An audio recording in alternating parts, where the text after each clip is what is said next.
Right now at 5, new details in the second attempted assassination of former President Donald Trump, the suspect making his first court appearance. Plus, a donation drive to get the state line ready for winter, the 35th year of Koats for Kids. And a chance to see the northern lights from your own backyard when the skies might light up across the state line. Live from WTVO 17. This is Eyewitness News at 5. Good evening, everyone. Happy Monday. I'm Wendell Edwards. Thanks for being here. Mimi Murphy is off today. The second man accused of trying to assassinate former President Trump appeared in court today. He's facing 2 gun-related charges, the first of many steps in this investigation. Perry Russum is in Washington with our top story. Keep walking! New police body camera video shows officers in Florida detaining Ryan Wesley Ruth, the man accused of apparently trying to assassinate former President Trump at his golf course in West Palm Beach. His facial affect was very bland. He was not emoting any emotions at all. This morning, Ruth in a federal courtroom charged with possession of a firearm as a convicted felon and possession of a firearm with an obliterated serial number. He did not enter a plea. He's expected back in court to be arraigned on September 30th. More serious charges could follow. According to court documents, cell phone data tracked Ruth at Trump's golf course for nearly 12 hours yesterday, starting at 2 in the morning. Investigators say in the tree line, they found a loaded AK-47 style rifle with a scope, 2 bags, a digital camera, and food. A Secret Service officer spotting the barrel of a rifle sticking out of the shrubs along a fence as Trump was just a few hundred yards away. He was able to spot this rifle barrel sticking out of the fence and immediately engage that individual, at which time the individual took off. Federal investigators have not determined a motive. Sources familiar with the investigation say they are looking into whether Ruth had any frustrations with Trump's position on Ukraine. On social media, Trump blaming President Biden and Vice President Kamala Harris, saying the would-be shooter acted on their rhetoric. Biden and Harris condemning political violence. This is the second apparent assassination attempt on Trump in 2 months. No place in political violence for political violence in America. None. Zero. Never. Investigators are crediting a witness for helping them track down Ruth. Police say the witness took a picture of the license plate of the car he got into, and that was key to his capture. Perry Russum, ABC News, Washington. Tonight, Rockford police are investigating after a weekend shooting. Reports say just before 10 Saturday night, police responded to calls of a shooting victim on Cameron Avenue of just off West State Street. There, officers found a 25-year-old man with multiple gunshot wounds. He was taken to a local hospital where tonight he is still in critical condition. No suspects or arrests have been announced, but if you have any information, please contact Rockford Police or the State Line Area Crime Stoppers. Also tonight, 2 men are in custody after a traffic stop found illegal drugs and weapons in their car. This happened Saturday night, just after 8. Scope officers pulled over a car on Garrison Avenue near the intersection with Auburn. After the car stopped, 30-year-old Donald Ashford Jr. and 26-year-old Avante Ross Kendra tried to walk away. Police found a loaded rifle, cocaine, and heroin in the car. The 2 men were arrested. Now, Ashford is charged with unlawful use of a weapon and possession with intent to deliver. Ross Kendra was arrested for an outstanding warrant. Rockford gas prices fall again. They fell nearly 5 cents last week. That's according to the latest report from Gas Buddy.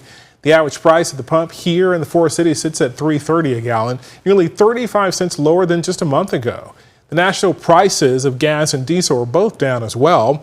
And experts say they expect the national average to drop below $3 soon for the first time since 2021. You can find a map of all the stations in the area and their prices on our website, mystateline.com. Rockford drivers have a new road closure to navigate. Linden Road is closed at the I-39 bridge overpass, and the Illinois Department of Transportation is removing old bridge structures. Now, this road will be closed during weekdays through Wednesday, but reopen at night. And then on Thursday, the road will be closed during the day and night before reopening on Friday. IDOT says delays should be expected since construction is dependent on weather. A genetics testing company will pay tens of millions of dollars to users following a data breach. 23andMe agrees to pay $30 million in a lawsuit settlement for failing to protect 6.9 million customers' data. They propose that the payout would resolve a class action suit against the company.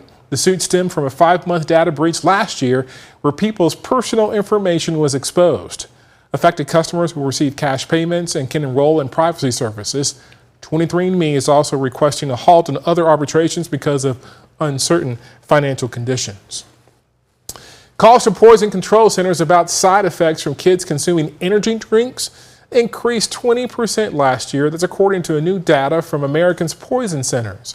About 48% of the cases were unintentional, meaning the child didn't know what they were drinking.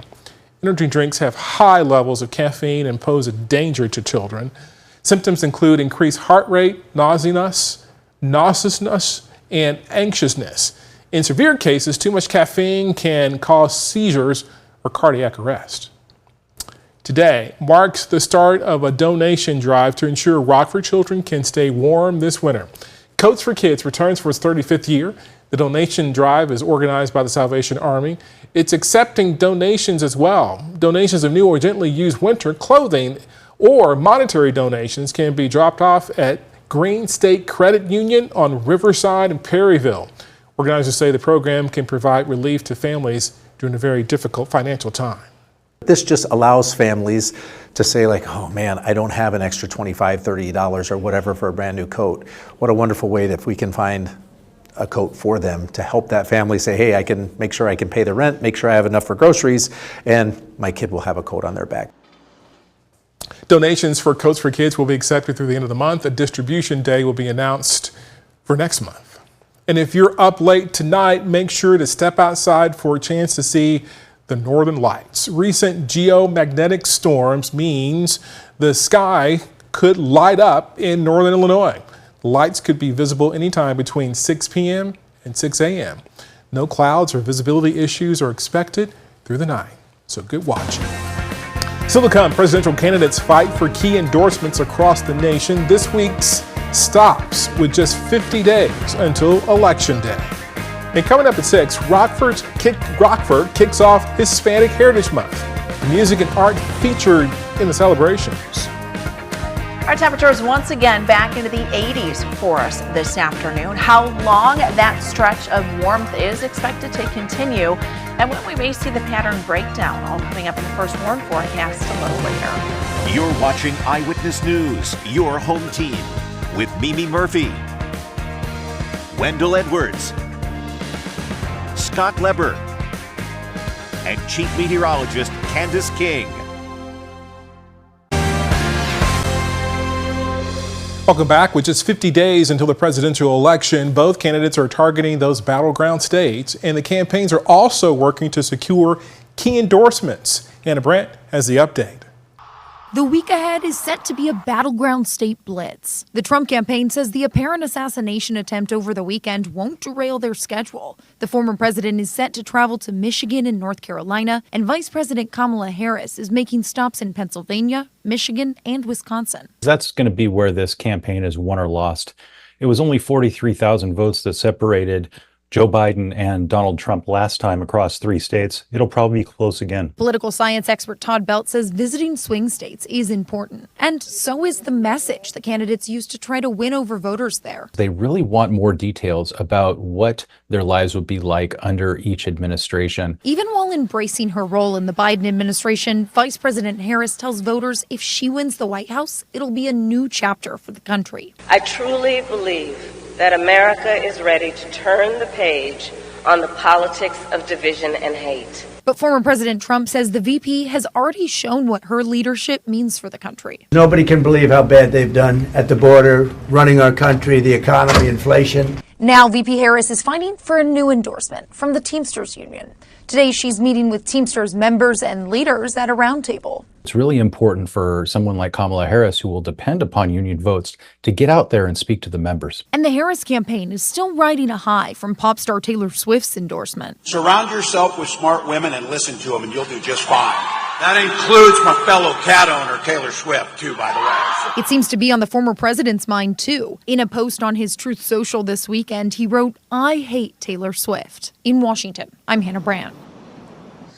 Officials are investigating after a pipeline explodes in Texas, setting off a massive fire. It happened just before 10 this morning in LaPorte. That's about 25 miles southwest of Houston. According to reports, the fire is or on near property owned by CenterPoint Energy.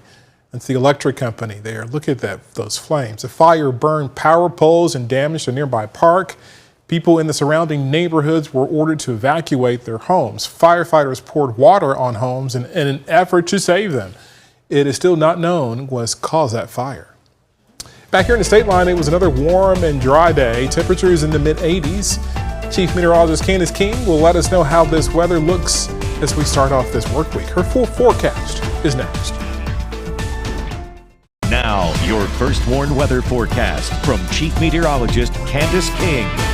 Well, our morning started off rather comfortable as temperatures dropped back into the 50s, but just like we've been the last week or so, starting off in the 50s and the 60s and warming nicely going into the afternoon, back into the mid and upper 80s. 86, that's our current temperature now in Rockford, Dixon, 87 in Sterling, down to 85 in Freeport, Poplar Grove, and 86 degrees in Janesville. Our weather watcher Terry down in Genoa this last hour, 85 degrees, dew point temperature at 58, and a light southeasterly wind now at 7 miles per hour. Our wind over the next several days expected to stay fairly light as high pressure remains in control. Now today marks the 8th day where the temperature has made it into the 80s. We've had temperatures in the mid and upper 80s, in fact 88, 89 degrees over the weekend.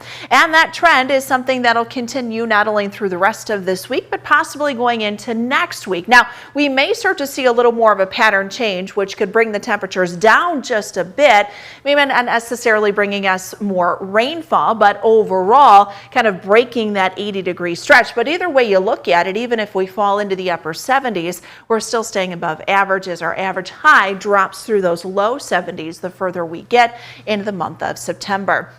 We still have some cloud cover out there as we take a live look with our Mercial Skytrack camera.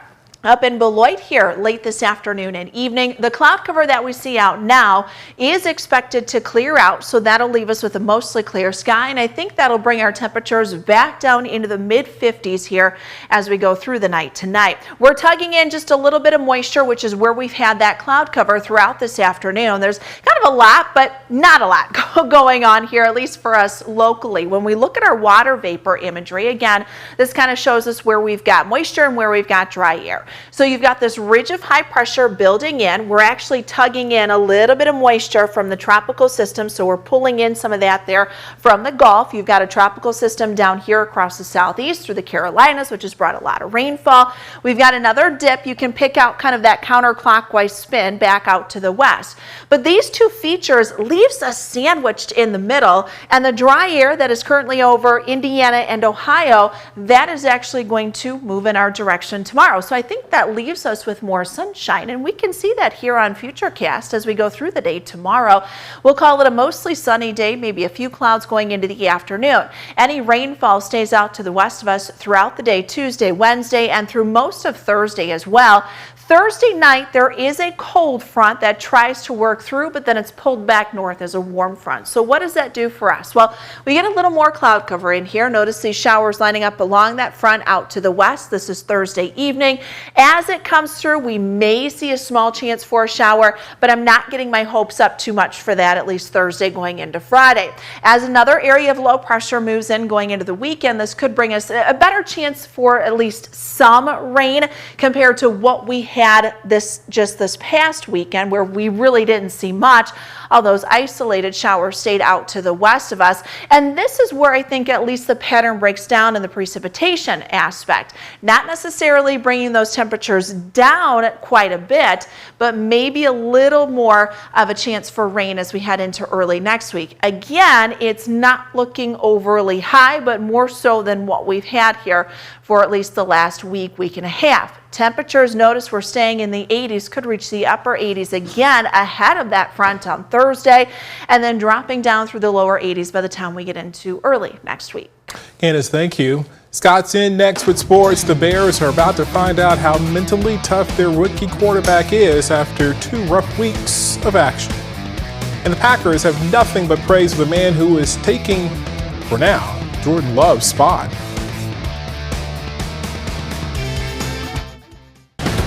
Now sports with sports director Scott Lever. We knew there would be growing pains for the Bears offense early this season with a rookie quarterback and a new offensive coordinator, but the pain these first 2 weeks has been more than most Bears fans can handle. In 2 games, the offense has scored 1 touchdown. Caleb Williams yesterday had the second worst quarterback rating in the NFL.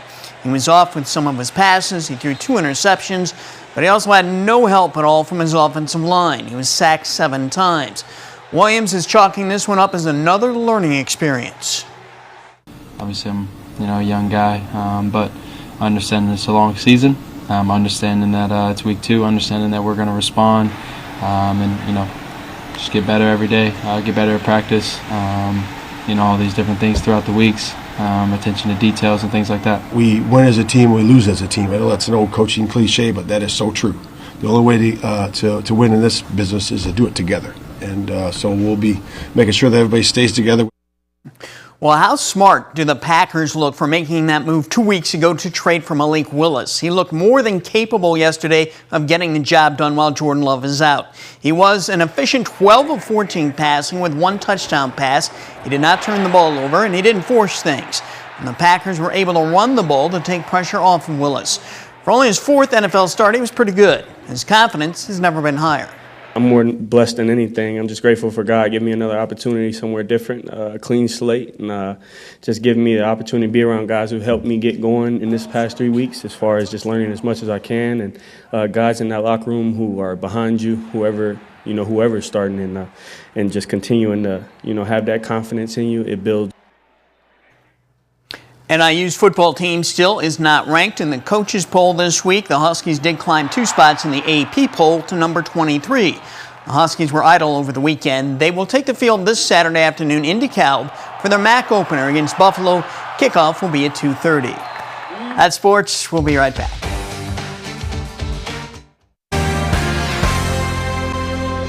Our first warning interactive radar brought to us by Rockford Glass and More stays pretty quiet here for the next several days. Temperatures tonight will drop back into the 50s and we'll see temperatures tomorrow climb back into the 80s. That 80-degree trend is something that'll stick with us for at least the next several days. Back up to 87 on Tuesday, back up to 86 on Wednesday, 88 on Thursday. We start to see a little more cloud cover move back in as the time we head into the weekend. Could see a couple of showers during that time as well. Now, fall officially begins this weekend, but we really won't see any fall-like weather for quite some time.